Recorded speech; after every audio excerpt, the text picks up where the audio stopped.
Welcome to Teach, Inspire and Grow, the podcast making waves in swim education.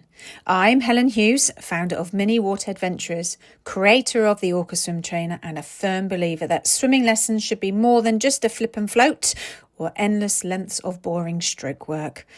Whether you are brand new to teaching or have been in the game for years, I've got fresh and unique approach you won't find anywhere else.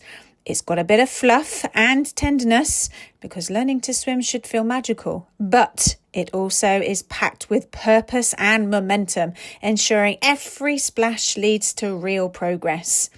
If you're ready to ditch outdated drills and bring a splash of creativity into the pool, you are in the right place. We'll dive into everything from the power of games and swimming lessons to why toddlers should never be expected to self-rescue. Seriously, let's leave the dramatic movie stunts to the professionals. And yes, we take water safety seriously, but that doesn't mean we can't have a little fun along the way. So go grab your goggles, embrace the splashes, and let's jump right in. Are big swim schools prioritising quantity over quality? Swimming, as we know, is a life-saving skill. But as swim schools grow into large-scale businesses, concerns are rising about whether these institutions prioritise financial gain over effective teaching. The increasing demand for swimming lessons has led to a system where high enrolment numbers take precedence over individual progress, safety and teaching quality. Large swim schools operate as a one-size-fits-all approach, focusing on maximising capacity rather than ensuring that each child receives the best possible instruction. This raises serious questions. Are children truly learning in these environments, or are parents simply paying into a system that values retention rates over real swimming ability? One of the biggest issues with large swim schools is the sheer number of children crammed into each class. Some schools advertise small group sessions, yet in reality, these groups can range from 8 to 12 children per teacher, or even more in some cases. While this might be financially beneficial for the businesses, it significantly reduces the quality of teaching each child receives. Swimming is not a skill that can be effectively taught with generic instructions given to a large group. Every child has a different level of confidence, ability and water awareness. In a packed class, a teacher simply cannot cater to each swimmer's needs. So the result? Some children fall behind, while others who progress faster are held back due to limitations of the group setting. Moreover, in such large classes, nervous or struggling children often go unnoticed. A child who is reluctant to put their face in the water, for example, might be left to catch up on their own time, rather than being given the individual support they need to overcome their fear. The lack of tailored teaching creates a frustrating experience for both parents and children. Yet, they continue to pay for lessons that do not always deliver real progress. A major concern with large swim schools is whether safety is truly the priority. With so many children in the pool, how can one teacher keep an eye on everyone at all times? The harsh reality is that they can't. There have been instances where children have gone underwater unnoticed for several seconds before being pulled up. This is not necessarily the fault of the teacher. It's simply impossible to track every single movement in a large dynamic group. When an incident occurs, the blame is often shifted onto the lifeguards or the teachers themselves. But should the focus not be on the flawed system that allows each situation to happen in the first place? Many big swim schools are reactive rather than proactive when it comes to safety. Instead of preventing incidents through better class structures, they deal with accidents after they happen. This approach is a major concern, as swimming lessons should prioritise keep children safe at all times, not just responding when something goes wrong. Another pressing issue is the quality and experience of the teachers.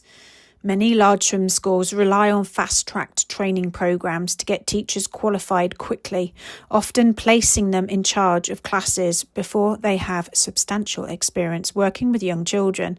While they may have the required certifications on paper, do they truly have the skills to handle large groups, spot struggling swimmers, and adjust lessons accordingly?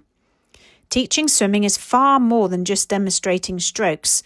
A great teacher needs to have a deep understanding of child development, be able to recognise early signs of struggle or fear, and have the ability to adapt their teaching methods to suit different personalities and learning styles. When a class size are too large and teachers lack experience, these crucial elements of good teaching are often lost. Additionally, large swim schools often have a high staff turnover, meaning there is little continuity for children. Having a new teacher every few weeks or months disrupts a child's learning and can make them feel unsettled. Consistency is vital in swimming lessons, particularly for younger or nervous swimmers. Yet, in many big swim schools, this simply is not the priority. Swimming lessons are a significant financial investment for families, and parents naturally expect to see progress in return. However, when lessons are overcrowded, lack individual focus and priorities retention over real learning, how much value are families truly getting? Many parents find themselves paying for lessons year after year, only to see minimal improvement in their child's abilities. In some cases, children who have been attending lessons for several years are still struggling with the basic swimming techniques.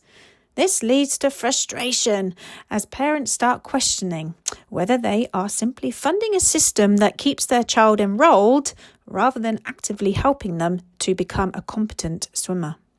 Furthermore, the one-size-fits-all approach used in large swim schools means that children who learn at a different pace, whether fast or slow, are often overlooked.